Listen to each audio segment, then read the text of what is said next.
Decades of Horror, the 1980s. What is best in life? To crush your enemies, see them driven before you, and to hear the lamentations of their women. That was This wonderful. is episode 252, recorded February 8th, 2024. Gruesome Magazine. I am your host, Well, that was Jeff so Mohr. good. Oh, That thank was. Thank That was you. decent. Mm-hmm. Yeah. I am your host, Jeff Mohr. And I forget what we're doing here. And this All you podcast have to is, remember is your name. yeah, that's it. My name is Jeff Mohr. This podcast is about horror films released between 1980 and 1989. Each episode, my co-hosts Bill Mulligan, Crystal Cleveland, and Chad Hunt and I will tackle another classic or not so classic film from this radical, gory, influential, and gruesome decade. Joining me tonight is Crystal Cleveland, the Living Dead Girl and co-host of the Gruesome Magazine podcast. Crystal, how you doing? And she has her own podcast, her own YouTube channel, Gothic Cottage. It's awesome. But it doesn't show. Ooh. So I haven't watched it in a long time, and now I see this. Yeah. I was like, oh, yeah. Now I see. Let me see. What's the end I of the haven't hilt? seen this in forever. What's the end of the hilt look like? This? Okay. Yeah. Crystal, how have you never cosplayed as Red Sonja? Well, I've never cosplayed really anything. I dress up, but Okay. I wouldn't dress up and go somewhere. And it's actually got some stuff like etched in here. Like I think that's how it's like actually in the movie. It's supposed to be like really accurate. I mean, it's heavy. Yeah. It's Oh, metal. yeah. That's definitely good for home defense. Yeah. Keep it on the wall just in case. Yeah, man. Yeah. You'd be a killer, Red Sonja. The metal bikini's Maybe a bit I'll much, do that. But, well, Yeah. you don't want to do it in the winter. It's got to be in the Oh, summer. no. Yeah. Or I don't know. yeah, I could. Yeah, I mean, maybe you could do a winter Sonia.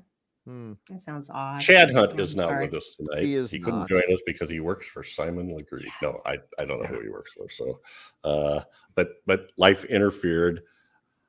But last but not least is Bill Mulligan, writer, director, Yay. special effects guru, published author of Rom. A Tale of Terror. It's terrifying. Jeff, shut. That's terrifying. That's terrifying. That's absolutely terrifying. My school has started a book exchange, and I'm like, I'm going to bring fun. that in there, and I'm just waiting for people like, was this character based on Mr. McCormick in the social studies department? I'm like, well, that's for Do me you to think know. you'll get that? Well, I hope not, but God. it isn't, because I don't know anyone outside the science department and a few select other cool people, and I would not use them. Or would I? Maybe that'll If you're boost an sales. enemy, your mortal enemy. My nemesis. Dun, dun, dun. Mhm. So anyway,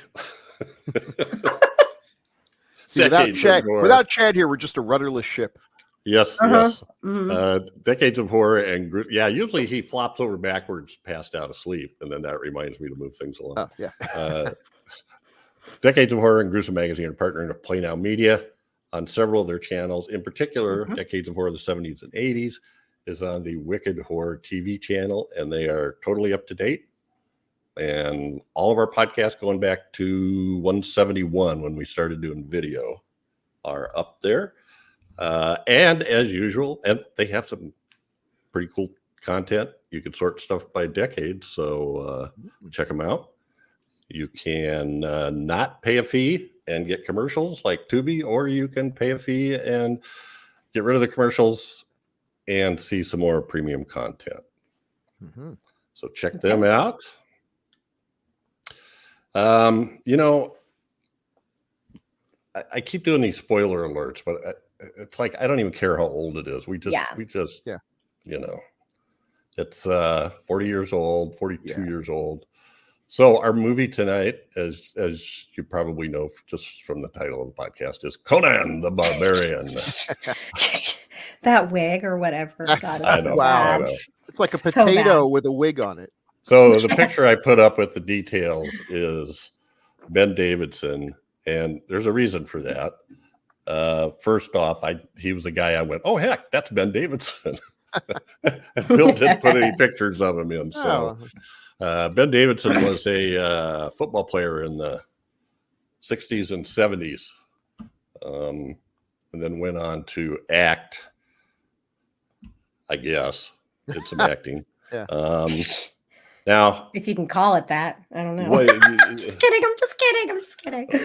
and one of the reasons that I put him on is because, well, first off, he was known as a really big guy, but I want to say he was 6'8". I was going to say 6'8". Dear God. Wow. Okay. And he was I want to say he was a defensive end, although I could be wrong. Always had a big twirly handlebar mustache. But the reason I brought him up is, you probably have no idea, but this is my one chance to mention Iowa today. He was one of the Miller Lite All-Stars, and he made a promotional appearance on behalf of the beer at RAGBRAI, RAGBRAI, which stands for the Register's Annual Great Bike Ride Across Iowa. Dear God. It's an annual event where literally 30,000 people dip their tires in the Missouri River, and a week later dip their tires in the Mississippi River as they all bike across Iowa en masse. Oh. I'm not kidding, 30,000 people. And then they have host towns and places where they stay and stuff like That's that. probably pretty cool. I mean, that It sounds is. crazy. People come from all over Yeah. the world to go to it. So people, Yeah. I had a friend of my dad's, there are vendors that follow it around. A friend of my dad's drove a root beer truck along with him, and I'm sure there's other kinds of trucks. But anyway, Well, this would be the part and then where after Chad fall asleep. Yeah. And after that, Yeah. after True. he was featured there, he came back several years and rode in the race. So very cool. That's It's cool. about 460 miles across Iowa, depending on what route they took. So do that in 6 days. All right, back to the movie. Conan the Barbarian, 1982, directed by John Milius, based on characters created by Robert E. Howard. Written by John Milius. Apparently Oliver Stone had a hand in this as well. Wow. And Edward Summer is uncredited with the story. The cast includes Arnold Schwarzenegger, James Earl Jones, Sandal Bergman, Jerry Lopez, Max von Sydow. Sydow. Cheeto? Cito. I always say it wrong. I was waiting for you to correct me. Cheeto. Okay. I was like, is he okay? I can't see you, so I don't know. Yeah. Oh, that's true. Mako, Ben Davidson, and William Smith. I had to put William Smith in there, even though he's not there very long. Production companies are Dino De Laurentiis Company and Pressman Films. It was filmed in Spain from January 6th to April 1981. Released, there was a premiere in Madrid in March 16th, 1982, and a release in the U.S. May 14th, 1982. The budget is estimated at $20 million. Domestic gross $39.6 million. Worldwide, two sources. One said 68.9, the other one said 79.1. So It made money. Made some money. Mm-hmm. The synopsis: as a young boy, Conan becomes a slave after his parents are killed and his tribe destroyed by a savage warlord and sorcerer, Thulsa Doom. When he grows up, he becomes a fearless, invincible fighter. Set free, he plots revenge against Thulsa Doom. Yep. That's correct. Yep. And Ben Davidson was kind of the right-hand person. Anyway. So first thing we usually do here, our first impressions. Then we'll do some taglines and then kind of move on down the road in general, talk about the movie. This one is Bill's pick. Yeah. So he's going first. Okay. So I saw this movie before almost anyone saw this movie because I actually got to see a sneak of it when it wasn't quite finished. Cool. I was in Denver. Wait a minute, where the hell was I? St. Louis, Missouri, in college. And I heard that they were doing this sneak thing, and that was really cool. And went there, and it was a free ticket. You had to fill out a form after it was over. Oh, And nice. I don't remember everything. I don't remember it seeming to be unfinished. I know that the very last shot is different in the movie because that was one of the things that I put down. It looked terrible. It looked like an obvious matte painting, and it just did not work. So I was very happy when I went to see the movie when it actually did come out and they had changed it a bit. And I suggested they needed more sorcery in it. And I don't know if I doubt that they changed it on my say-so or anything, but it did feel like when I saw it the second time that they had a little bit more of like the demons when they were coming to take his soul and everything. It just seemed, but that might have just been a trick of the memory. And I loved it then and I love it now. It's so much fun. Arnold was a brand new thing, and yeah, we laughed. The audience laughed every time he talked, but we got invested into it. I think once he punched the camel in the head, everyone was in love with Arnold at that point. I thought It's a regular Mongo scene. Yeah, I thought she was fantastic. And the thing that really struck me then, and still to this day, it's definitely in the top 5 of my favorite soundtracks. The music in this is so good. And it's good because it pops up a lot in trailers and all kinds of things. Yeah, it's one of those, it just sounds so good. And then you listen to like the music for RoboCop, or there's a few other movies where I'm listening to it like, this sounds like the same guy, is it? No, it's not, but it was obviously very influential. Just a terrific soundtrack. It really looks good. Unfortunately, it also inspired a lot of crap. They never were able to capture that genie in the bottle again. I mean, after this movie came out, especially from Italy, there was just a whole bunch of movies that were inspired by Conan, and there were other American movies that tried to do it too. And even the sequel, Conan the Destroyer, just could not catch the same vibe. I think this was just the right people making it. Milius was really into it. And it's a shame he never got the chance to do the King Conan movie that he really wanted to do to kind of finish the tale. But I think this totally holds up. I was a little nervous watching it again because it has been a few years since I've seen it. I watched it with my wife, and she's like, "Finally, you guys are watching a movie I can enjoy with you." Because we had a good time. So I'm glad I picked it, and I'm glad that it still holds up. Excellent. Crystal, how about you? When did you first see this, and what are your impressions? So I saw this as a kid, and I don't remember how old I was. Very young, but I clearly haven't watched it in a very, very long time because this movie's total garbage. But I love it. Don't get me wrong, I love it, but it is. I don't remember it being this bad. I mean, the story. Actually, like, I love the movie still. I totally enjoyed it. But there's a lot of montages in this. There's a lot of times where there's not a lot of talking, and that probably has something to do with Arnold. Yeah. There's a lot of weirdness in this film. And I was like, this story is just flat out dumb. Like, it's just because, like, here he is, like, his mom gets beheaded, and then they leave him and they take him as a slave. Why wouldn't they have taken the woman? That doesn't make any sense to me. She was a beautiful woman. Come on. But she was they would have taken. Yeah, they would. Well, I guess perhaps, sure. Maybe that's the problem there. But I will say the filming is wonderful. The location, the set design, the costumes, some of the effects are actually really good. That snake was crazy. Yeah. I don't know. I feel like they used an actual snake maybe at points, but then they had some really good effects here. Yeah. Okay. So like, as far as that went, I'm like, okay, this probably explains why I liked it as a kid. Because it's kind of odd, like when he and the first dude, the thief dude, when they like become friends, they just go on this weird ramp. It's just so odd. It's just so weird. I'm like, what are they doing? they're just going about their life. And then I know in all, like most of the Conan movies, there's this weird thing about Conan.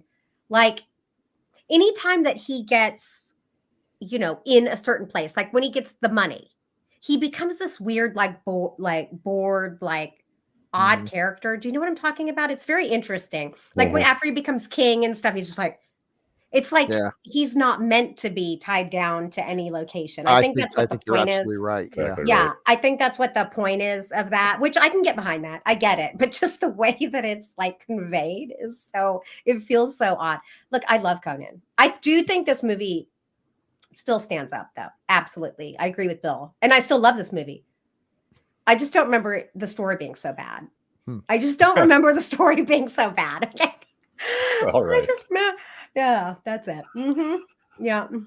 Okay. Well, this is a little weird because I loved, I'm not a comic connoisseur like you guys, like Doc and Chad and Bill, but I bought the Conan comic books. I liked those. Oh. The ones I really liked were the Cole the Conqueror ones, and I was really ticked that they didn't have a very long run. So apparently not everybody liked them. But then when this movie came out, I was irritated that was not how I pictured Conan. So I didn't even go to it back in the day. And I think this may be the first time I've watched it all the way through. Wow. Wow. Yeah. And I'm just not a big, I don't want to say I'm not a sword and sorcery fan, but I'm not a fan of sword and sorcery movies are so hit and miss. It's a hard thing to capture. I loved a lot of book series that I read, but the movies are always kind of, it's hard to capture that. So anyway, in terms of this movie, I thought, first off, I loved it when William Smith was the dad. I thought that was awesome. And he actually does a really good job. And I loved the mother and that whole sequence there. But it took me a while to get used to Conan. It just seemed like it wasn't. He looked the best when he had no expression on his face to me. When he was actually trying to act and show emotion, a lot of times to me it just looked stupid. I'm sorry, but and I know this was early in his career. I'm not, he turned into a much better actor. He's never been a phenomenal actor. You're not wrong there, but Jeff. But he's much better now. Yeah. Oh yeah. Anyway, what I loved, well, first off, I liked Sandahl Bergman. I really liked her character, and I liked her job, and the side characters I thought were great. I don't know what the one guy's, how you pronounce it, Sabotai. Yeah. Jerry Lopez and Mako was cool. And the last, 35, 40 minutes, once the fighting kicks in, that stuff was awesome. Yeah. I could not believe, I was going to ask you, Bill, at some point we need to talk about this, but how they did those blood effects, because did they add CGI later? No. Like now? No, that's some legit squibs and stuff. I mean, practical effects. But from what I've seen from some of the behind the scenes stuff, I think a lot of it might have been actual blood. I did see that making this movie. Well, and I was impressed reading about it on how much work they put into it. They really went through a lot of training and almost sort of dance choreography with the moves to get the looks, which were really well done. So yeah, I loved the fighting, and I thought that the blood splashing around and the choreography of the fights, that was great. So I was up until the last 40 minutes, I was kind of like Crystal, like, oh, another montage, oh, another journey. That's a lot, right? Another, So I apologize. I would say that if you enjoyed this film, if you're a big fan of this film, I would say it definitely holds up. There's nothing particularly wrong with it other than it's just not my style, I guess. But hey, there's sure plenty to talk about here.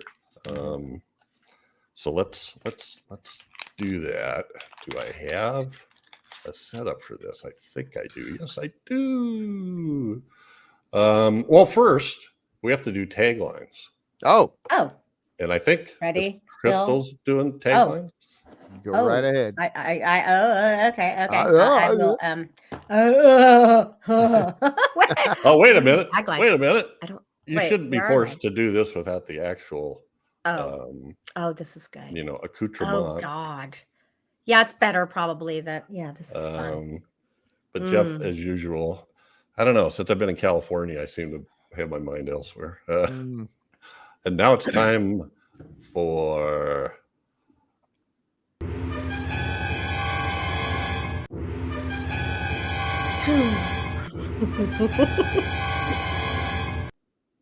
I had to give you 3 taglines with Chad, as played by Crystal Cleveland. 3 for 3. Okay, y'all ready for this one? Okay, let's hear it. He conquered an empire with his sword. She conquered him with her bare hands. Ooh. That's ridiculous. Yeah. Okay. Slave, barbarian, warrior, thief. Conan. That's not Doctor, too bad. lawyer, Indian chief. Yeah.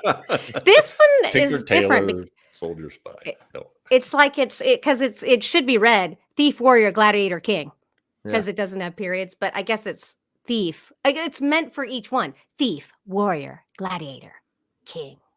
I guess that's how you'd still do it too. It's the same That's as the other one dumb. in different words. Yeah. Woof. Yeah. Yeah, I like the first one, but it doesn't sound like a tagline. It sounds more like, A perfume ad. Mm-hmm. Yeah. Yeah, it does. This doesn't sound fun, Okay. Well, and there you go. that's been Taglines with Chad, is played by Crystal Cleveland. I'm French. Why do you think I have this outrageous accent? Oh my God, I love that. Hey. Yes. He's not. Why do you think I have this outrageous accent? Yeah, he's not French, but okay. What the heck? So let's take a look at the poster, which is like I actually did find some other posters, but I didn't take time to mess with them. But see, that's a great honking poster, and that where the tagline works there. It does. And I love the sword, through behind the frame. The title. Yeah. Oh yeah, the sword. Yeah, that's great. Man, we need more posters like this. Now, why they that didn't looks get like a cool video game too? Like, doesn't it? Like that looks neat. Now, why they didn't get Frazetta to actually do the poster, I don't know. I don't know either. But that's a good whoever did it, and I don't know who. They did a good job. I mean, yeah. I don't think I saw a credit for cover art, but you'd think this might be one that would have it. Mm-hmm. I have started seeing that once in a while. We did one. I think it was Conga. Reynold Brown did the poster. Oh, I love Reynold Brown's work. I've got 2 of his posters. I own 2 of his. I have Frankenstein Conquers the World and one other one. I love his stuff. I should have bought them when they were cheap. Yeah, I don't see poster art in the art department. But anyway, all right. Well, let's. This is directed by John Milius, who was definitely really into this. Oh, look at him. Oh, he did. Yeah, he did Red Dawn, and he wrote Apocalypse Now. Just kind of a wild man with a reputation of being arch conservative and writing kind of rah pro-American guns, and I love his stuff. I really do. I wish he'd done more, but he was kind of a maverick. And obviously the best person to do Conan, as evidenced by the fact that no one else seems to have been able to do very much. But Jeff, I wanted to say one thing. You're right about the comic book, and Conan kind of reminds me of Tarzan, in the sense that if you read one of the Robert E. Howard Conan books, Conan is not a monosyllabic barbarian. He is a barbarian, but he's not dumb. He's a Sumerian. Yeah, he's a Sumerian, and he knows his stuff. He's I don't know. He's maybe not what you call book smart, but he's no dummy. And the same thing with Tarzan, who was actually very, very cultured and everything. And then when it gets to the movie, that just I don't know. Maybe it just wouldn't translate well to have somebody who was raised in the jungle by apes speaking the king's English. So we get what we got. but I get what Yeah. you mean Well, because I the have comic to book I is have a to lot agree more. with Tarzan because Yeah. that's kind of weird. That's kind of Right. a different thing. But I mean, yeah, they make Conan seem like a doof that is basically only after the basic human needs. Mm-hmm. If you're gonna punch a camel, oh come on. I mean, the camel's funny. Punching the camel's funny. Don't get me wrong. Right. Okay, it's like, but that doesn't speak to his intelligence exactly. No. But when he punched the camel, I swear, I was like, I swear I've never seen that before in my life, or I didn't notice it as a kid. I don't think as a kid you really focus as well on this. It was 'cause I kind of like, weird how he "What?" did it. It wasn't like, Yeah, it was like the way it showed, and then the camel falls over. That was messed up. well, That's you, funny. you know But the messed up. Mongo scene in Blazing Saddles. Sure. Where No. Alex Yeah, oh. Garrett, me Mongo, he's the big brute. He punches a big bull walking down through the middle of town and knocks him out. So was that before? What that was before? That was That was before, before, yeah. That's in the So it was 70s. probably a reference to that, Yeah, maybe, an right? homage. That would be fun. Yeah.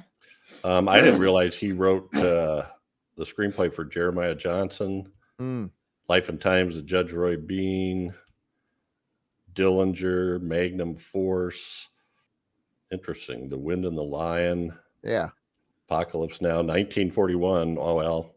Now, The story for 1941. Did he do Farewell to the King too? Yes. Okay. Yes. See, he's got a very masculine men's adventure kind of vibe to him. Geronimo. That's pretty much out of style now, but I like his stuff. Clear and Present Danger. The first, I think, no, Hunt for Red October was the first Tom Clancy book, but yeah, Red Dawn, no kidding. And all right, interesting characters. You have Apocalypse Now and Red Dawn up there. Yeah, loved. But now the writer, and I'm glad you put this in there because I get into this old stuff. Robert E. Howard, was a contemporary of H.P. Lovecraft's. Mm-hmm. An interesting guy. I mean, there's a lot of stories said about him. Here's a guy who wrote about barbarians and He-Man universe kind of stuff and everything, and yet was very much a mama's boy to the point that when he found out his mom was dying of cancer, he shot himself. Yeah, it's a sad ending. Yeah, he killed himself before she died. Yeah, before she died. Not the way you should do it. That's horrible. Yeah. Right. Like for his mom. Like there's actually a movie. There's a movie. I can't remember the name of the life movie, but there's a movie about him. Mm-hmm. A romance that he had with a school teacher in the last few years of his life, and so he was kind of an odd guy, but he wrote some really good stuff, and I think he's underrated as a writer. He wrote a lot of good horror stuff too. Yeah, like you say, he was contemporary and apparently a friend of H.P. Lovecraft. He did a lot of really neat things, and I read a couple of his books expecting it to be dumb Conan, that kind of stuff, and I was like, this is actually pretty well written, especially for its time. But he had a sad life. It's unfortunate. Now that character there, is that Solomon Kane? Because that's the one I wish they would do more of too. Solomon Kane's a cool character. There is a movie of that, but it's not. It could be done a lot better, I think. I forget who starred in that, but now he looks like one of the guys Elliot Ness would be putting in jail there. Look at that. Yeah. Yeah, he does. Well, is that a fedora technically? Oh, you know who plays Solomon Kane is James Purefoy. What do I know him from? He was a. Is that one of the ones that looks like? He also looks like Thomas Jane. Yes. Yes. Because I get him confused with Thomas Jane all the dang time. I'm like, oh no, it was the other one. Sorry, they're both fabulous. I love them. Well, where I know him the most from is from the Hap and Leonard series that was on Hulu about the Joe Lansdale characters. But yeah, there is a Solomon Kane movie, but I watched it and I wasn't too impressed. Yeah, I don't know. No, I wasn't. I'll just say it. Good. Yeah. But I'm hard to please on stuff like that. There's a feeling you get when you read something, one for books and another one for comic books. It's hard to create in a movie. Yeah. It's just hard to create. So it's interesting. Howard's stuff has done pretty well in comics. He was a very visual writer, I guess, and it seems like it's worked well. The Conan comic book ran forever. That was a huge hit for Marvel. Makes me wonder who put that book out on the horror stories. Yeah. It's probably a specialty press, not sure. I'll have to look that one up. Yeah. All right. Well, you have this thing here about Ron Cobb art. Yeah. So what's the deal with that? Well, he's the guy who they brought him in to do a lot of the just pre-production stuff, and this is some early stuff. I'm impressed with how well they followed it. That one on the bottom, the wheel. Oh yeah, the torture or whatever is pretty much looks like it could be a still out of the movie. And the scene in the middle where he's telling us what's best in life. I mean, he really he did a good job. Cobb was a good design. I think this is a really well designed film. That you could $20 million is actually a pretty good budget for a movie back in that day, but you can see it all there up on the screen. Well, and they did. Yeah, but those effects, like I'm sorry, but I know I keep coming back to that snake. Yeah, but I know that snake was rewound it and rewatched it because I was like, that is better than some of the things I've seen in modern day, for sure. Well, the thing they were doing with James Earl Jones' face too, that was was fun. But part of it is I think Milius is a smart director. He's an intelligent guy. They didn't have CGI, and they couldn't afford. I guess they couldn't get Rick Baker, so no, they weren't going to be able to show James Earl Jones actually transforming into a snake in one shot. So you know what they did? They didn't do one shot. I don't know why more filmmakers don't realize this, that you can stop the camera, cut to something else, and then cut back with a new thing to show, instead of just showing it all where it just looks phony as hell. Yes. Cut around it and use storytelling and editing. I thought they did a great job. I was convinced he was turning into a snake. Well, something. I don't know what was going on with James Earl Jones, but it sure as heck looked like his face. It wasn't a lot. Stretching out just a little bit. Just enough to sell that something's happening, but not too long to realize, oh, it's foam rubber. That's what people should do with it. Well, then we have also just provided some things here, the mom and the dad. So there's I agree. Mom was hot. Oh my God, was mom smoking hot. I was impressed with how long she could hold that sword up there like that. She was in good shape too. I think that's why he didn't capture her, right? She defied him. Well, yeah, he couldn't trust her. But I remember watching it in the theater, and I was kind of blown away by how well her death was shot, that we don't see a spray of blood. We just see her hair falling off to the side. Yeah. And you're like, oh my God, he just cut her head off. And the kid's still standing there holding her hand, and then her body slowly falls away. It's like, well, that's kind of brilliant right there. That was a terrifying. And so much more effective than if we had, what they would do now, which is let's see it in slow motion and her head rolling around. And that just really sold it. And you're right. William Smith was great. He wasn't there long. Yeah. Crystal, I don't know if you know, but we've done several 70s movies with William Smith. Grave of the Vampire. That's the dad? Yeah. Yeah. Okay. You probably know him best. He's one of the guys that Clint Eastwood beats up in Every Which Way But Loose. I've never seen that movie. Yeah, he was in a Western series. He did a lot of bikers. I can tell you, I didn't see it. In the 60s, he did a lot of bikers in the biker 70s. movies.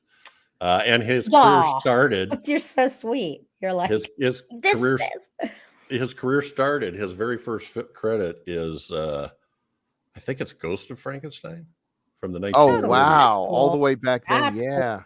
He's just a kid. He's one of the kids. There's a bunch of kids in the courtroom or in the square, and you could tell which one he is once you know he's in there. You wouldn't say, "Oh, that's William Smith," otherwise. But anyway, he played a lot of badasses because I think that was what he was. Yes, cool. He looks Well, great. He did a great job. He wasn't in it and very long, there's but yeah. Arnold. And that's literally the pose we see Milius I demonstrating. love for that Right. last other shot. picture. Look at Yeah. that. Yeah. Oh yeah. Look yeah. at his costume. Mhm. I mean, just everything about that looks sick. Like I see the movie is good just based on look at the costuming, look at the shots, look at the locations. I think Just they the did a great smoky job background. on the Yeah, film. it's Mhm. yeah. It's beautiful. Oh, I love the It makes scenes. you feel like you're 300 really a part of that world, you Mhm. know? Sorry, Jeff. Well, I love the scenes where the three of them were made up like that in that middle picture too. Yeah. Mhm. That was interesting. Well, he's Yeah, in I great love it. shape. I mean, Arnold, definitely was in phenomenal shape back then. He sold the role, and yet they did a good job picking like that guy who you were talking about, the linebacker. He's big. Arnold's big, but these other guys looked even bigger. So Mhm. that kind of helps sell the thing. The problem with an Arnold Schwarzenegger movie is often there's not a whole lot of suspense. Is he going to be able to, Yeah. because look at him. I mean, they were actually going to use him in a version of I Am Legend, and I thought, oh my God, no. The whole point of I Am Legend is the last human left alive in a world of vampires. How can he possibly survive? And if it's Arnold Schwarzenegger, it's like I feel bad for the vampires. Of course, he's going Yeah. to kick their ass. He's Arnold Schwarzenegger. But in this one, they managed to make him look like, okay, yeah, he's a big guy, but apparently there was something in the water back then. Everybody's big. There's a lot of big guys. Well, if you spend your life training with those monster swords, you're gonna Yeah. Or Like- doing that round, how he was going in that. Oh, I think right. I Turning feel the wheel. Yeah. That was great, was by like- the way. wheel of pain, I So- guess. First, it was. first he's Mhm. just a kid, just one more slave, and then as the others are presumably dropping off from starvation and plagues and everything, finally he's the only one they need. Yeah, and he's got a rut, like a 6-inch rut worn in. Yeah. He's worn into the ground. He's starting a Grand Canyon on his own. So yeah, good design. I mean, even that whatever that is in the background of that top picture, that just adds a Mhm. little Mhm. okie doke. What else do we have? Did he So- wear a wig for this film? Do you know? Or I is don't. that his hair? I don't I'm think just- so. I didn't know. I mean, that's sort of how I It remember. was him darn being. good if it was. I mean, Yeah. Yeah.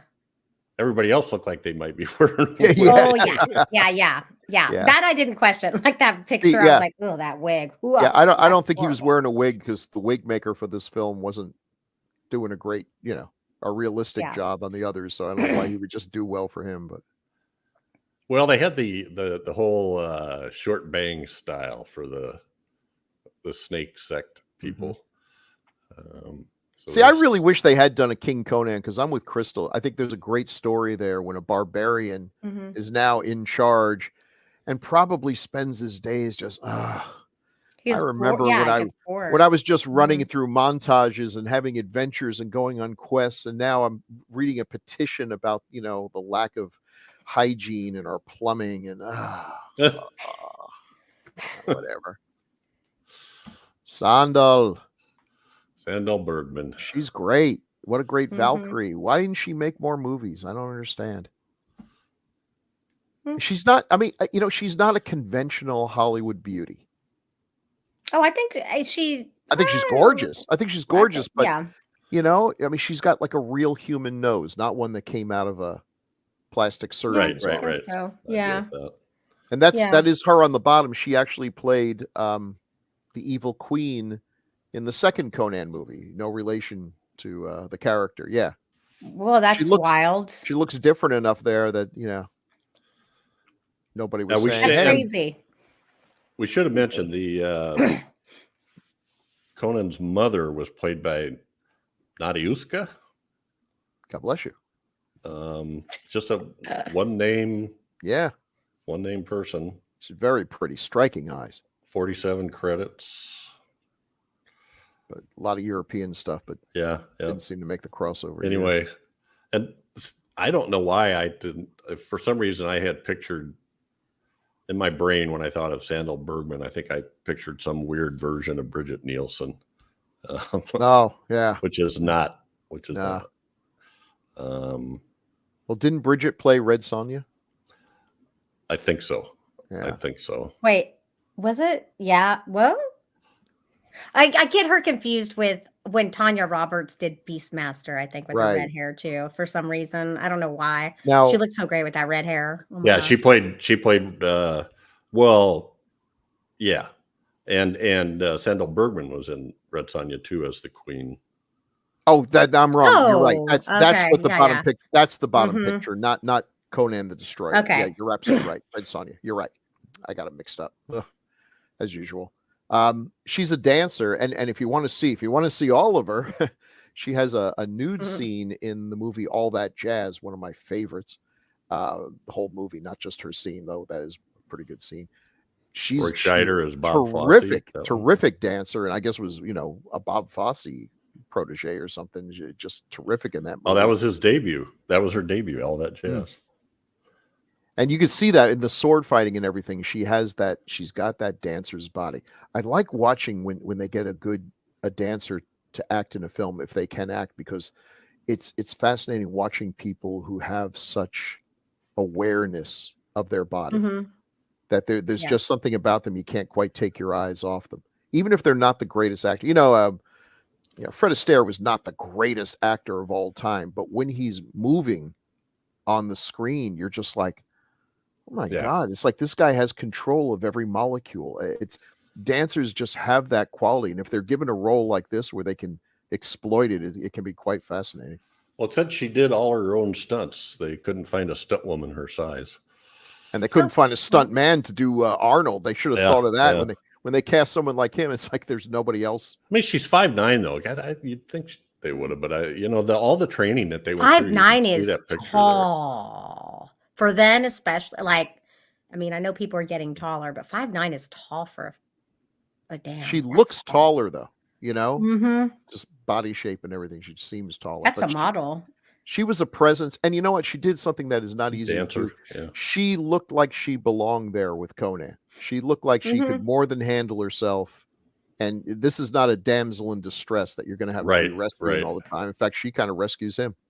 She had that confidence air about her. One of the people that I don't think you did a thing of them, but Max von. I know I should have done him. Cito. I know it's hard because it's S-Y. I get it. I totally get it. He was cool, but he was wasted. Yeah. There was not much. Now there was supposed to be another scene with him, but it got edited out. I think you can find it on YouTube. He actually dies. Thulsa Doom sends his men against him. And I think he puts up a fight before he goes. It's been a while since I saw it. So speaking of. My man. I thought he was fantastic in this movie. So charismatic. He's fantastic in every movie, though. I've never watched James Earl Jones and thought he has done a bad job at anything. He's one of those guys where he's not doing anything. Yeah, and you still. But you can tell there's something. Yeah. It just seems spiritual or something was going on. I don't know. Oh yeah. That the scene, the second from the top, the scene where he tells the woman to jump off the cliff and she does, and he just spins around. The glee in his eyes. He loves being this character. He loves being evil. He doesn't even think he is evil. Look at the power I have. Yeah. I'll tell you though, that wig is crazy. That wig is crazy. That's a crazy wig. Not necessarily bad. It adds to his air of freaking weirdness. I got to be honest with you. Plus the blue eyes. The blue eyes are crazy weird. too. I don't care what I look like. Is what. But you mentioned it before, all the production design. I thought it was cool that these guys, they had these like crazy helmets on, but the people that you needed to know who they were and remember, their helmets were different. Yeah, they still looked cooler than hell, but you could tell which one was Ben Davidson and which one was his buddy with the giant hammer. Oh my God. I only just realized that's why they all had that they all copied kind of his haircut. Do you see the two guys? Two guys behind. How did no wonder why they all look like poo. It's like the worst. Listen. And they all have those tiny little, I didn't like see it, If you're working for an alpha male and you're his beta, you pretty much start dressing up like the boss. You wear the same color ties he does, and Because they both have the same do. Okay, that makes okay. Yeah, and the other thing in the design is all the places that snakes show up. Yeah, Down the stairs, up, just everywhere you look, there's snakes built into the design. Yeah, James Earl Jones was great. It's interesting that this was that he took this, I guess. And of course, the cadence of his voice is just of course wonderful. Just one of the great speakers we have. Yeah, this was just he knocked it out of the park. I remember when this came out, there were some friends of mine who were big Conan fans, and they weren't pleased with Thulsa. That Thulsa's this, Thulsa's that. It's like, well, yeah. I guess they wanted him to be more like the books or whatever. But I as I remember in the books, a little more over the top villain. This guy was just so cool. Just got nothing bad to say about him. Yeah, I don't know the character, so for me, I mean, I have nothing to compare it to, but I liked it. I liked him. He's creepy. So adding the not only that, but some comic relief. Mako, he was cool. That middle one, I guess that is from Samurai Jack or something. He did a lot of voice acting. Yeah. That's probably where he's best known is for his his voice was in a lot of cartoons. Well, I love the scene where he cobbles together that armor for himself, and he goes out there and nails Yeah. somebody, but he falls over and then he can't get up. The old crazy wizard trope. He did it well. And he contributed to their Yeah, like tell me knowledge. when they made Big Trouble in Little China, they weren't thinking of this character with the grandfather who knows all the black blood of the earth and everything. You've just got that crazy voice. You've been dabbling in magic for so long. You get a little funny in the head, Yeah. Good to have around. Well, you surprised me with this guy. Okay, well, because this scene was my absolute favorite. It was my favorite scene watching it, and the guy playing the priest, he is just so damn good. Jack Taylor, is it? Yeah, Jack Taylor. Yeah, he's so good, plays it well. It's just a brief little scene. Arnold looks like he's ready to crack up, and Well, then just I realized, that outfit. Look at it. Look at I that know, outfit. it's It's awful. ridiculous. But that's hilarious. Yeah. Yeah. But the guy's like, "Oh, you shouldn't be ashamed of your body." It's could we talk about it over there when no one's looking? Yeah, sure. Why, yes, we can. Absolutely. Yeah. But then it turns out this guy, I know this guy. This guy, it was in Jess Franco's Dracula and Succubus, where he played, I think, a character named Bill Mulligan. So there you go. No relation. Yeah, he was in a bunch of Mexican horror movies and then went over to Spain. And he did a lot of stuff with Jess Franco. So, and Paul Naschy too. He was Paul Naschy's voice. Oh, in when he was dubbed in English for American. He did some giallos. So yeah, he's going to pop up a lot in stuff we'll do. But yeah, that scene just made me laugh. So yeah, somebody I'm going to keep an eye out for in the future because I've never seen him before and didn't realize it. Good actor. So what's the so is that what those other scenes are? Yeah, one of them is Dracula. Right. And the other one is Succubus. Succubus, by Jess Franco. One of Jess Franco's better movies, actually. That was a good scene. I forgot. Okay. Well, you did mention. Well, first we need to get into the sorcery stuff. Sorcery. The witch. What'd you think of the witch, Crystal? That cracked me up. I thought that was okay. See, there's another thing where I feel like the story gets so weird because why did she? Okay, well, she seemed like she was really interested in him and happy about that. Since she's like, oh, he's part of the prophecy, and then she's like, there's a price, and then they're having sex, and then she tries to kill him or whatever. I don't know. I don't get it. I had to read. There was a detailed synopsis somewhere I read before I understood what the heck was going on because there's too much of it. You're supposed to know. Oh, I don't remember now. Oh well. Gonna But leave all you of that hanging. stuff, the witch, the wizard, Yeah. the journeys all the time, and Yeah, there's no payoff to that scene. I'm wondering, is there a little Conan that That's comes what I from was this? thinking. When she said there's a price, I thought that's what she I'm meant. just wondering. Like, Yeah, we got but, He's but got then she Conan becomes this demon. Conan's genes and some sorcery involved. I don't well, know. there's so Well, he's little got lots of exposition in kiddos out here, there, I guess, huh? right? Yeah, there's oh, a yeah.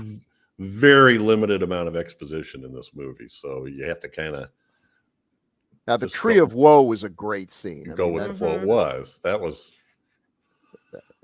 just That biting makes him the. look even bigger. I know. than- Yeah. How many 'cause people look even bigger when they're crazy. crucified on a giant tree? I Yeah. don't know what trickery It's that is. crazy. well. I kind of like there's also the shot where it's farther away, Mhm. and you see Mhm. more of the tree, and he looks smaller, and you sort of see the placement of the tree, like literally.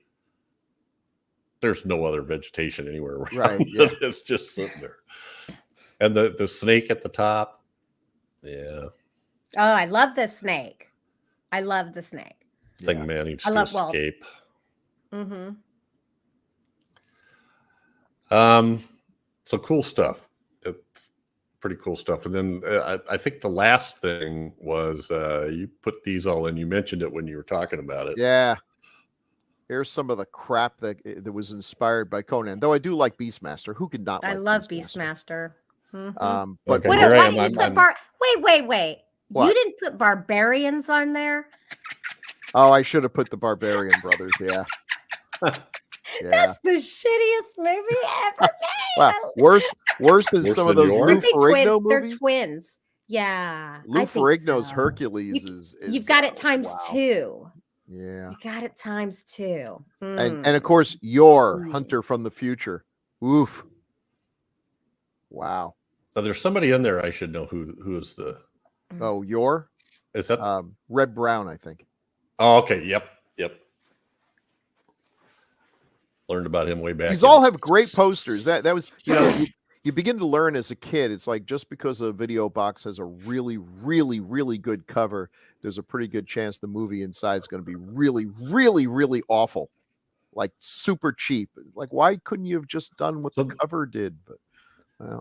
Just to expose myself a little more figuratively, none of these entice me. I have seen none of these movies. Beastmaster. You haven't seen the Beastmaster? I haven't. I Oh, hear what? lots of people talk about it. Oh. Okay. Look, the other ones, I haven't seen them either. But Beastmaster is wonderful. But that's the It thing. is. See, I'm It's not willing to wonderful. watch like a dozen movies like this to find the Beastmaster. Yeah, no, that would not be Yeah. that would not be time well Mhm. spent. But God, Uh, Beastmaster used to be on all the time, like to the time. point where Mhm. we used to joke that HBO stood for "Hey, Beastmaster's on." Well, we didn't have cable for a long time because Ah. I lived in the country and there was nothing going out there. When we did get cable, it was off an antenna and we got like 20 channels, which we thought was great because we only had 4 before. But anyway, I'm just gonna see is that streaming somewhere. I'll watch it. I will note that. Now, a which lot of one these- are we looking at? The 1982? Yes. Is that the one you got up there? Yes. There's another one. The one listed, with Mark Singer. Right, Mark. Oh, Singer. okay. And Well, I is it didn't- oh, 20, It's on Prime, so I suppose I could watch it, but I'm not a huge Mark Singer fan either. What? listen, You guys, I may have to For leave that for shame. you guys to pick. For I'll tell you. shame. I'll tell you 2 words: heroic ferret. Oh, well, there you go. Yes, the ferret. Maybe I Ogo and should do that. Pogo or something like that. There's 2. Isn't it Ogo and Pogo? Yep, there's Look, 2 let me tell ferrets. you, I have seen that movie so many freaking times. Like Yeah. I loved Beastmaster. I had you pegged as a Beastmaster fan. Okay. Yes. Okay. It's Ogo and Pogo. I'm pretty sure those Well, are now the wait, ferrets. it came out. What year did it come out? 1982. 82, I Oh think. well, we'll do it one day. Mhm. Oh, it better be showing Totally. somewhere because It's seriously, on there was a Prime. time. That's right. There It's was on Prime okay. There right was a now. time when you could not if you turned the channel randomly on the 5 channels we got. There was a pretty good chance Beastmaster was playing. Yeah. Yeah. You like it, Jeff. It's really cute. It really It's is. got a really cute. decent. It's It's got fun. a decent rating too. Yeah. Mhm. Well, all right. Anything else we want to talk about with Conan the Barbarian? Bill, this was your pick.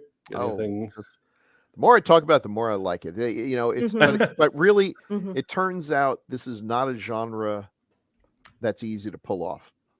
Apparently, No. because they've tried to do. Mm-mm. They made another Conan movie recently with was it Jason Momoa?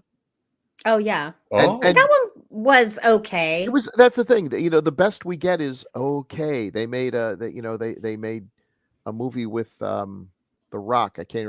Was it a Hercules? Yeah, Hercules movie with The Rock, and it was okay.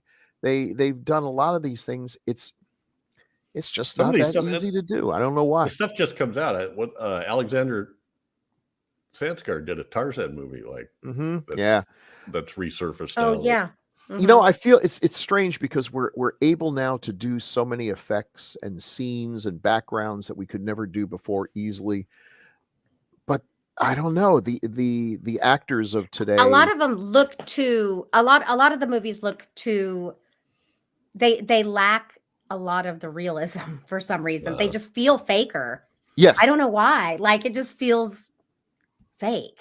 Just feels out of touch. Sometimes something too polished Yes. is not a good thing. Well, you I think know? I think Yeah. with a lot of the films that we do for horror, too much polish is usually a detriment. For fantasy, that's different. Low budget looking fantasy doesn't always looks kind of cheap and everything. Although sometimes, Mhm. it's finding that fine line. I mean, only a few movies like Dragon Slayer I thought was great. That Of the Middle course, Ages, yeah. people are covered in mud, and yet we have this amazing looking dragon.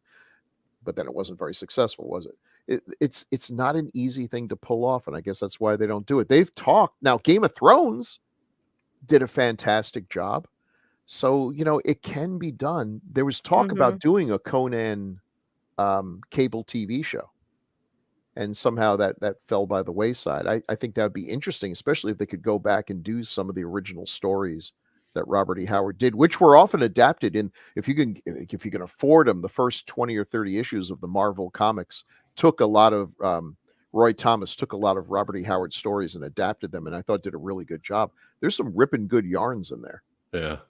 Well, I wonder if they Ripping sucked good all the. That's right. I wonder if they sucked all the marketing out of that for Hercules and Xena, in terms of. I was gonna paper, say, I was like, so. they did it, like they did have those. They Anyway, did a pretty good job. They did a pretty good Yeah. job for TV Yeah. and all. It got a little jokey toward the end, but all righty. That's it for Conan the Barbarian. But we do have feedback, Oh yeah. and I'll bet I know who. we do. But first, remember our last episode was Slaughterhouse. It just came out 3 days ago.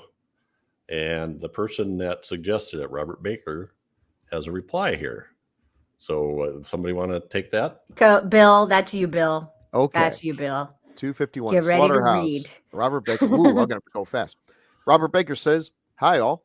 Since I was the one who recommended this one, I was, of course, going to chime in. Even though I was watching a lot of horror movies back in the 80s, I was pretty much unaware of this one until the later 90s. I'm also a big fan of death metal, and the band Mortician often use sound bites and music and dialogue from many 70s and 80s horror films, those more on the obscure side as intros to a lot of their songs.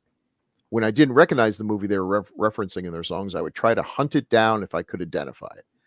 Slaughterhouse was one of those clips, the part where a pig snorting buddy is being chastised for killing people, but at least you made it a nice clean cut. Sounded good. I thought I had maybe a Texas Chainsaw type movie out there that I'd never seen. When I actually saw it years later, I was pretty much in the meh category. Didn't hate it, but also realized this wasn't a hidden gem like I had hoped either. I chalked it up to this being the time when horror movies were still being pumped out everywhere, but also still under some general public scrutiny for being too violent, too gory, all the old routine. So, of course, let's throw in a lot of comedy to play it safe, so most people won't be able to get upset by it if they have any sense. But I'm always curious to see what others think of these types of films, the little ones that pass without notice for the most part, and most of the time for good reason. I think potential was there for this, and would have benefited had the filmmakers went with more of a 70s feel, where it could have taken advantage of the grittiness of the old Grindhouse days and not worried about the comedic elements so much. But the big question I have about a sequel being made, however, is I wonder if the sheriff, since it's the old sheriff's daughter, will have spent the past nearly 40-some years traumatized by the thought of Buddy and his dad surviving somehow and returning to reopen the old slaughterhouse. But this time with the Buddy's long-lost brother in tow to join in the family fun. Just kidding, folks. Nice, Robert. Sort of a He's thought a lot about this film. That's right. Yeah. So well, so there's considering the recent Halloween trilogy, that's sort of, yeah. Mhm. Laurie Strode spent the last 40 years. Yep. Yes. Anyway, I appreciate that, Robert. And yes, I have the I Blu-ray. don't think anyone hated it, really. No, None no, of us hated it. No, Yeah. I thought it was better than I thought it was. Well, gonna be. considering and considering the budget, it was. Oh yeah, no. Yeah. You could see what they were going Especially the for. budget. Yeah, for sure. Now here's a short one from Kevin Clayton. Crystal, can you take that? Yes, I can take this. I rented this at a West Coast Video. Wow. I rented this at a West Coast Video back in 87. I saw the cover and had to see it. Nostalgia is powerful. I own it today. Yep. Wow. All right, Kevin. Wow. A guy after my own Nostalgia heart. is powerful, though. Yeah. Mm-hmm. So That's those are Jeff the recent Mohr. ones. Appreciate that, Kevin. So now we're going to jump back in time to episode 174, Prince of Darkness, and Jose. Okay. Jose tells us, for Prince of Darkness, I had just graduated from high school and was working in a video store while attending college when this came out on VHS. It seems to me it was the fall of 87. I took it home one night and was baffled. I picked up the Blu-ray 2 years ago, and watched it again. Like most Carpenter films, it has to be seen letterbox to appreciate the Panavision framing. True.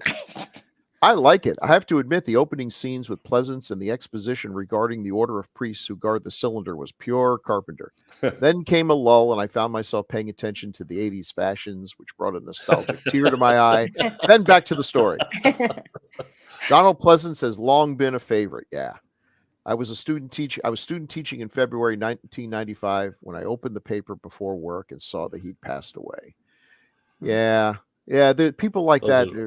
They're just so, it's like just a comfortable shoe. When you see them in a movie, you know you're going to enjoy it. And when we lose folks like that, sometimes that hurts more than when it's a big major star and everything. It's like, oh, Mm-hmm. Yeah. Okay, well, we have another one from Jose, episode 184, The Black Cat. Oh, what about Warlock? What about Warlock? Oh, did I skip that? Oh, well, Yeah. good. This is Crystal's the It's Warlock. mine. Crystal will take this, episode Yeah. 181. I was like, wait, sir, my favorite. Don't skip Oh. the best one. Okay, Jose. Oh man, I have such fond memories of this one. I have a DVD staring at me on the shelf, begging me to watch it, and I must obey. Why do I want to read this with I really feel like this should be read with some emotion and intensity, because it's there. yeah, this is one of those little films, warts and all, that it's definitely flawed, and the budget shows. Of the flying scenes has them looking kind of like a kite on a wire. They do a kite on a wire. Cartoon effects animation sure can look phony when not done right too. Oh yeah, Sands is great in the role. He's just pure cold evil. Grant seems to be having a blast, and you have to admire that. I wish this one was better known. Me too. Oh, me too. And it's definitely not perfect, but there's just something about it. Yeah. It's one of those ones I'm glad we did with the passing of Julian Sands. Yeah, such a tragedy. All right. Appreciate that. Good comment. Yeah, I think I remember there was one part that looked kind of cool where there was like a trace light tracing a wand. Yeah, that looked cool. Something. That was pretty good, but otherwise. The Black Cat, episode 184, that's a Fulci. Oh, well, he says that, so I shouldn't say that. Go ahead, Bill. Black Cat, this is one Fulci film I've not seen, but if Patrick McGee shows up, it can't be all bad. Francis Ford Coppola tells a great story in the commentary for the new Blu-ray of Dementia 13 about McGee's notorious drinking involving falling down hotel stairs multiple times. A lot of these English actors, they give Oliver Reed a run for the money. They're hard drinking guys. And, Yeah. That's interesting. And now, Jose, now I'm going to have to look for the Dementia 13 Blu-ray. Yeah. Episode 185, Bad Taste. With the coolest aliens in. Mm-hmm. Go ahead, Crystal. Okay. Sorry, I got a little sad. The title of this one is Truth in Advertising. This was another early DVD pickup, probably around 2000. Just watching Jackson pushing his own brains back into his head is worth the price of admission. And later you can astonish everyone watching by revealing exactly who he is. This, Meet the Feebles, and a massive personal favorite, Dead Alive. Oh, yeah. Graced the TV screen while hanging out with college friends in the VHS days around 1993. I got a chunky bit. I don't know if he's referring to Bad Taste. I got a chunky bit. Yeah, exactly. Yeah. That's why it took me a second, because I was like, I see what he's saying. I got a chunky bit. Jose is testing our own memories on that. Oh, yeah. Well, I will fail that test, Jose. But hopefully this will bring these to mind for some other people. So, episode 201, Chopping Mall. Bill? Shopping Mall. Jose says, I can't believe I've never seen this one. I was in high school at the time, and I remember the box while working at the video store. The exploding head scene was notorious even then, along with a similar scene involving a basketball and Deadly Friend. Oh, yeah. Not of This Earth with Tracy Lords. One of the things I did at the video store was go through the press book material when new releases were coming in, and I remember going through the rather extensive material for that one. Posters, standees, promotional stunts, etc. Those were the days. And that's the only Tracy Lords movie you better admit to watching, my friend. Well, no, Crybaby. Okay. Yeah. From Not of This Earth on, it's okay. Yeah, there you go. All right. Well, the Chopping Mall is an interesting one too. I'm shocked he hadn't seen that one. That one's I feel like Chopping Mall is like super cult classic. It was usually right after Beastmaster, right? They'd show it. Yeah. Okay, on to episode 202, Dreamscape. Crystal. Well, this is funny considering what we've just considering what we just talked about. This one was like Beastmaster and Conan the Barbarian. And just like we said, Jeff, those two are tight. And a few others that were in heavy rotation at my house on VHS during my high school years. I always thought it was creative. I'm afraid it's been many years since I've seen it. I think I have a DVD, but it's not staring at me from the shelf. He's cracking me up with staring at him from the shelf. I'm dead. Okay. There are some evil characters in this one. Who else would kill Norm? I do remember even in high school thinking the Snake Man costume and the stop motion not matching up very well. Still, I feel the need to rummage through my DVDs now. So, okay. I see what you're saying. I feel like that's the way it was supposed to feel, though. The snake when he becomes the creature. Like because they're in that other world, like right. It's just a whole weird, odd thing. I don't know. Maybe I like dreamscapes. Maybe I just made excuses. I'm astonished that hasn't been remade, quite frankly. It just for real, like one right? of those ones that they would instantly gravitate toward. It's perfect too, because I feel like it's worthy of a remake. Like I think it's time. Sure. I think it could. You could do a lot with the effects now. Totally. So episode 205, Halloween 2. Okay, Jose says, I first saw this as one of those movie of the week style events, and I'm guessing it was 1982. I was a little disappointed it was not the original being shown, but I'd been given a little black and white TV for Christmas the year before, and I was ensconced in my room, eagerly awaiting this one. Years later, I bought the Good Times VHS release and got to see the cut stuff, and there was a lot of it. I think it's pretty dumb, a big step down, but I enjoy watching it every year. I do think it really brings out the feeling of the holiday, though. The decorations, the cold weather, the leaves, etc., and I like that. The high shot of Mrs. Alves exsanguinated on the operating table and surrounded by her own blood is almost poetic. You know, he brings I love how Jose is like flashing back to the 80s and everything, because I guess we must be about the same age or so. I remember what a big deal it was when I got my own TV. And it was a tiny, tiny little thing.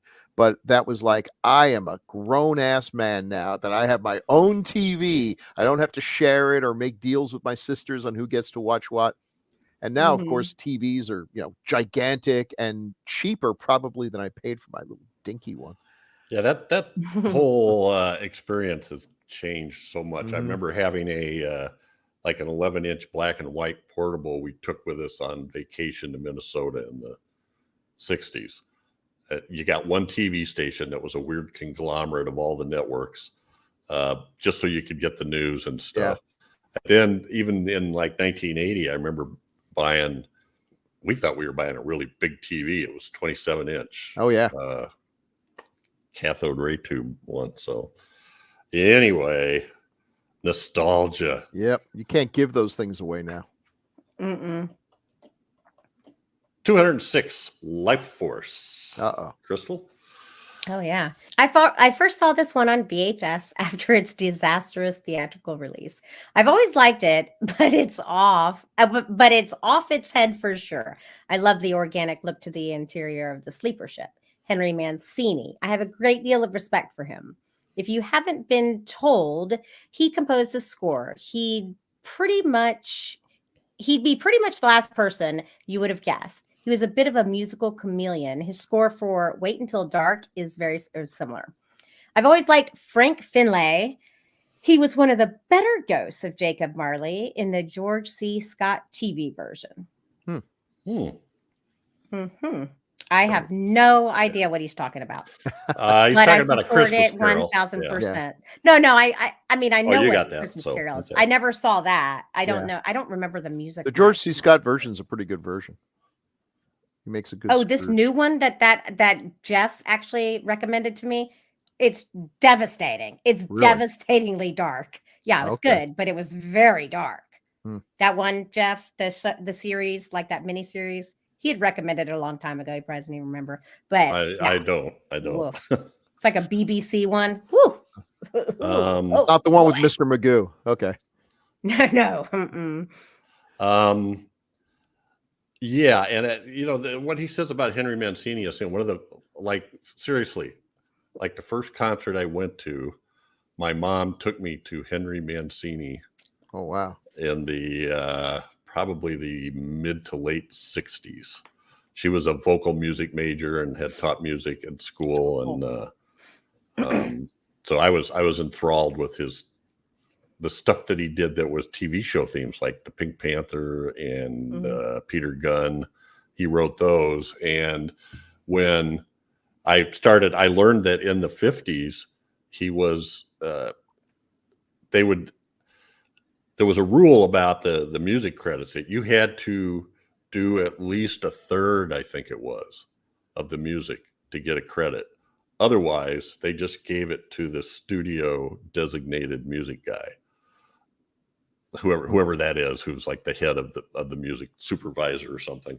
And so there's a lot of movies that we do on Classic Era that have parts of it were done by Henry Mancini, but he didn't get any credit because there wasn't enough percent or something.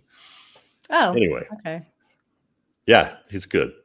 Episode 210, Clash of the Titans. Yeah. Jose says, I was in middle school when the home video boom really started to hit, and this one was in heavy rotation. I think I had all the dialogue memorized. It's been years since I've seen it, and I did find the Blu-ray very cheaply. I have a feeling the moment I press play film, all that dialogue will come right back. It will. Like Bill, I remember feeling a little bit of sadness while watching it one of those many times. It was during the scene where Calabos is stalking someone in the swamp. And I remember thinking that Harryhausen's style had passed in the wake of ILM and Star Wars. Who's got the eye? Yeah. No, there's a lot of people that think about that. There's Yeah. But I'm glad Harryhausen got to go out strong. It may, it was one of, I guess, his most successful movie. And although he didn't make any movies afterwards, and it is true, his style of filmmaking and everything was no longer in vogue, he did live to see all these people who were inspired by his work, the Lucases, the Spielbergs, all the effects people who did everything, talking about him as being the inspiration he was. He did. Mhm. It wasn't like poor Willis O'Brien, who died thinking he probably was just going to be forgotten and everything. Harryhausen knew he was the man. Yeah, he had, and O'Brien had kind of a tragic end too. If I remember terrible. right. Oh, his story is family. heartbreaking. Absolutely heartbreaking. All right. The last piece of feedback for this episode 222, Dragon Slayer. And your guess is as good as mine who this is. Sheol Ukibu or Ukthribu? Oh, yeah. I think you probably got it right. Your first inclination was right. Sheol Ukibu. Ukibu. I'm sorry. The three I'm sorry. serving as a backwards E. There was an E. Yeah, that makes sense to me. Yeah. I mean, okay. Well, Mhm. this is about Dragon Slayer. Yeah, I really don't categorize this movie as a fantasy film, along with the juvenile likes of Harry Potter, Lord of the Rings, and Dragonheart. I think it's more of a horror movie, albeit with the medieval setting where the dragon is a real monster. I agree. Yeah, I agree. yeah. It's definitely isn't like childlike. I mean, because they do have those little baby dragons eat the princess and stuff. Right. and I think we talked about, whenever we do a movie like this, that's sort of a sword and sorcery type thing. We always comment about what makes it a horror movie. So Yeah. Conan starts off with a decapitation and ends with a decapitation. Hey, what's cool about that? All right. Well, I appreciate it, everybody. Jose, Sheol, and Robert, thank you so much. And we do actually watch movies that people suggest from time to time. Yeah. So feel free to suggest. There's plenty of ways to stay in touch. So we love comments, as you can see. Leave them on the Gruesome Magazine YouTube page, or you can send emails to feedback@gruesomemagazine.com, or make comments on the Gruesome Magazine's HNR and DOH podcast Facebook group. Go to the website, gruesomemagazine.com. And if you're consuming this on the YouTube channel, like I said, episode 171 up through now, 252 are on YouTube. But we have a whole bunch of other ones. They're all available on audio podcasts. You don't get the benefit of seeing the stuff we're putting up. But before episode 171, it was all audio. So check those out as well.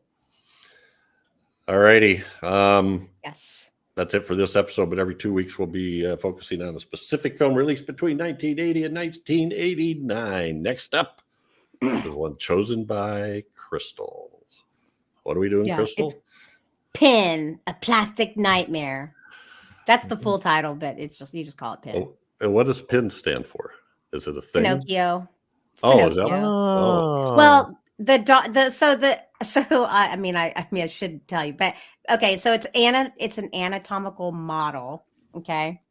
Yeah, it's super creepy. It's a dude, but the sister named him Pin after Pinocchio because he can't lie. Okay. Mm-hmm.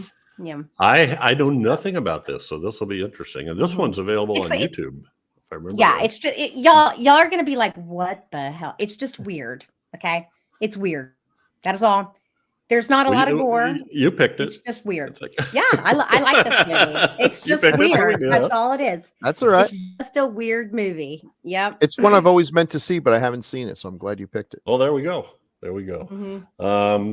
All right, so that's it for this episode. Catch us again here in 2 weeks for another great horror movie of the 1980s, as only decades of horror can do it. Thank you so much. Appreciate it, you guys.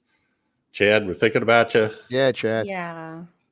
All work and no play makes Chad a dull boy. That's such Say a goodnight. good reference. Good night. Bye, everybody. Say goodnight again. Good night again. Good night. Good night again. Good night. Good night. Good night.